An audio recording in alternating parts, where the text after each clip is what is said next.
Innalhamdulillah nahmaduhu wa nasta'inuhu wa nastaghfiruh wa na'udzu billahi min shururi anfusina wa min sayyiati a'malina may yahdihillahu fala mudilla lahu wa may yudlil fala hadiya lahu. Asyhadu an la ilaha illallah wahdahu la syarika lahu iqraran bihi wa tauhida wa asyhadu anna Muhammadan abduhu wa rasuluh. Amma ba'd. Di antara akidah Ahlussunnah wal Jamaah halaman 149 di sini dijelaskan tentang masalah mizan dan dibagikannya catatan amalan. Jadi al-mizanu wa nasrud dawawin. Ya, mizan itu timbangan. Definisi timbangan itu adalah alat untuk menimbang. Alat untuk menimbang, itulah yang dimaksud dengan mizan.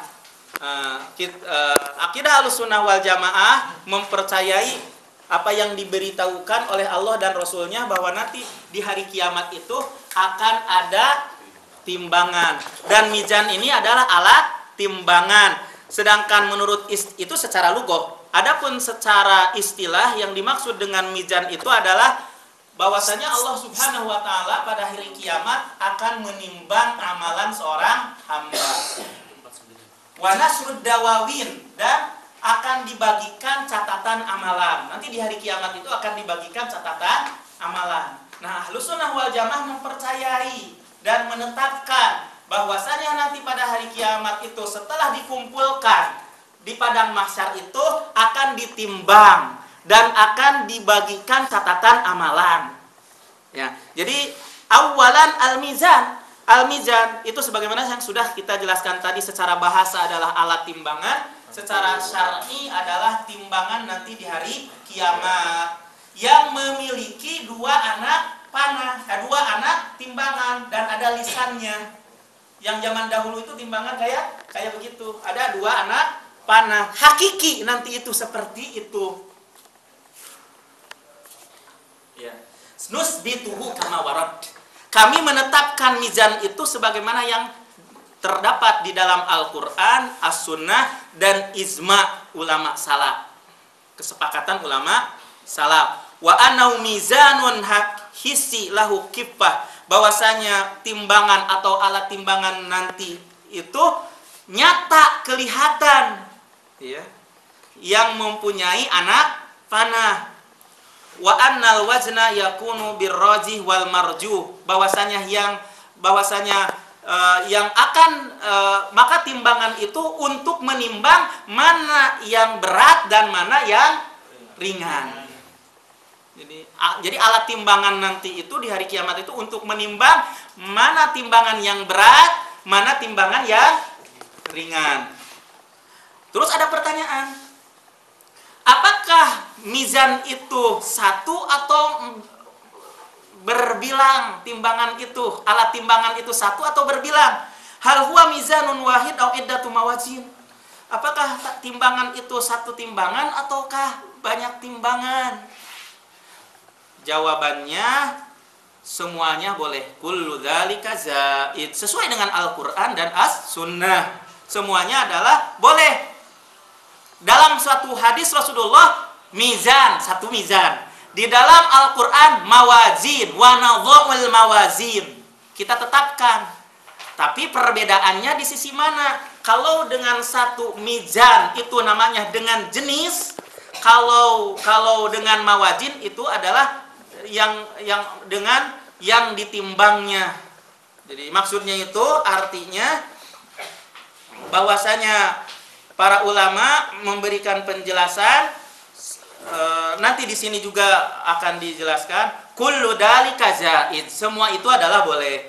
Li'anna nusus, karena nas-nas yang terdapat di dalam nas-nas yang menetapkan hal tersebut, ja'at taratan ala sigotil jam, datang nas itu kadang dengan sigot jamak seperti wa nadha'ul mawazin, wa taratan ala sigotil ifrad, dan kadang datang nas itu dengan bentuk mufrad seperti kalimatani khafifatani saqilatani fil mizan. Ya, subhanallah wa bihamdihi. Nasnya dalam satu segat mufrad.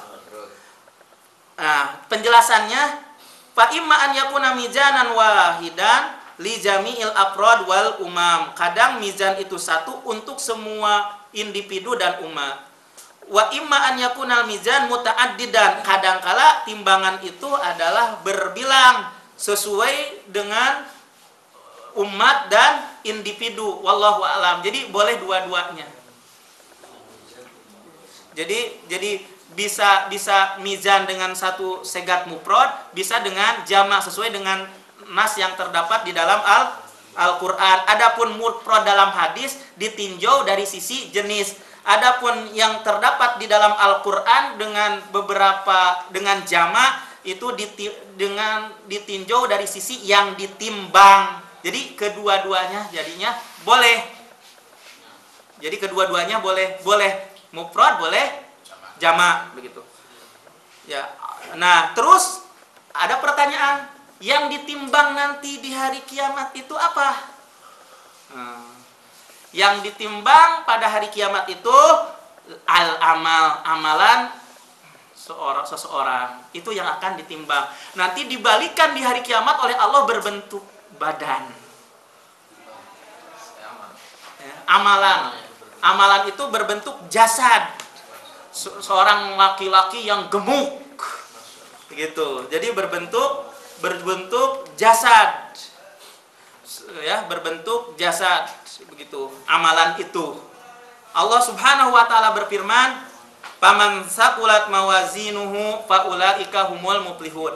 Barang siapa yang berat timbangannya, maka mereka adalah bahagia, orang-orang bahagia. Wa man khafat mawazinuhu, barang siapa yang ringan timbangannya, faulaika alladziina khasiru anfusahum fi jahannam khalidun. Mereka adalah orang-orang yang merugikan diri mereka. Ulaika alladziina khasiru anfusahum, telah merugikan diri mereka, masuk ke dalam neraka jahanam, kekal di dalamnya.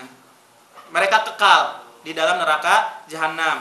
Dalam ayat yang lain, wa nad'ul mawazinal qista liyaumil qiyamah, kami letakkan timbangan pada hari kiamat itu dengan adil. Fala tudlamu nafsun syai'a, tidak ada yang didolimi pada hari sedikit pun. Wa in kana misqala habatin min khardalin ataina biha, satu misqal habbah saja yang kecil kami akan datangkan dengannya. Jadi nanti itu amalan itu jadi berbentuk badan di hari kiamat tuh, diubah menjadi yang bisa ditimbang. Allah berkuasa.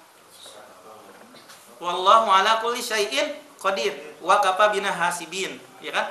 Terus kadang yang ditimbang itu adalah catatan amalannya, sebagaimana dalam hadis bitokoh tentang la ilaha illallah itu dengan catatan-catatan yang lain, maka catatan bitokoh la ilaha illallah yang benar, ya, la ilaha illallah Muhammadur Rasulullah, bukan hanya sekedar diucapkan oleh lisan, ya, bukan. La ilaha illallah ini membuat timbangannya sangat berat sekali dibandingkan dengan catatan-catatan yang lain. Jadi wataratan yakunu lis-sahaib, kadang timbangan untuk menimbang catatan amalan, kama fi hadis al-bitaqah. Wataratan yakunu lil amil, dan kadang menimbang orang yang melakukan. Tadi amalan, kedua catatan, ketiga pelaku. Seperti dalam sebuah hadis Rasulullah SAW, liqauli SAW an Syaqi Ibnu Mas'ud, tentang betis Ibnu Mas'ud. Karena Ibnu Mas'ud pada waktu itu diketawain karena betisnya kecil.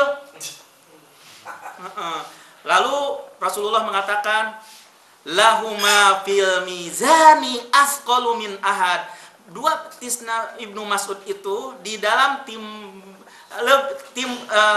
dalam nanti pada hari kiamat itu, tatkala ditimbang itu lebih berat min Uhud, daripada gunung Uhud. Subhanallah. Subhanallah. Jadi langsung yang melakukannya Rasulullah yang mengatakannya pada waktu itu.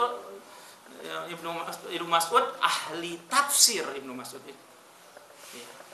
Ya, ahli tafsir. Nah, betisnya kecil. Betisnya kecil. Terus ada yang ngetawain pada waktu itu. Rasulullah bersabda, lahuma fil mizani athqalu min Uhud. Dua betis Ibnu Mas'ud itu lebih berat di waktu ditimbang pada hari kiamat itu daripada gunung Uhud. Subhanallah. Nah, terus yang keenam, mimma yuskilu mizanul hasanati yaumal qiyamah. Apa yang bisa memberatkan kebaikan mizan kita, timbangan kita nanti pada hari kiamat? Husnul khuluq, akhlak yang baik. Yang kedua, subhanallah wa bihamdihi. Sering kita membaca subhanallah wa bihamdihi, menyanjung Allah Subhanahu wa taala. Makanya Allah, para ulama itu selalu mendahulukan permulaan tatkala mau menulis kitab atau menerangkan kitab dengan alhamdulillahilladzi innal hamdalillah nahmaduhu wa nasta'inuhu wa nastaghfiruh. Jadi melatih untuk membiasakan para penuntut ilmu itu untuk selalu basah dzikir lisannya untuk menyanjung Allah Subhanahu wa taala. Dan sepantasnya bagi para penuntut ilmu itu untuk basah dan untuk terus menyanjung Allah Subhanahu wa taala, karena Allah yang sepantasnya untuk disanjung. Itu sebenarnya dari sisi selalu ada alhamdulillah nahmaduhu, innal hamdalillah nahmaduhu, atau yang disesuaikan dengan apa yang dibicarakan. Itu melatih untuk supaya para penuntut ilmu itu jangan gersang dan kering dari menyebut-nyebut nama Allah Subhanahu wa taala. Di antara salah satunya subhanallah wa bihamdihi, maha suci Allah. Ini sebuah sanjungan untuk Allah. Wa bihamdihi, ini perlu kita sering tatkala dimanapun keadaan kita untuk membaca hal tersebut agar timbangan kita berat nanti di hari kiamat. Itu saja mungkin yang bisa disampaikan pada kali ini. Mudah-mudahan bisa bermanfaat. Wa akhiru da'wana alhamdulillahirabbil alamin. Subhanakallah bihamdika asyhadu an la ilaha illa anta astaghfiruka wa atubu ilaik. Wassalamualaikum warahmatullahi wabarakatuh. Alhamdulillah.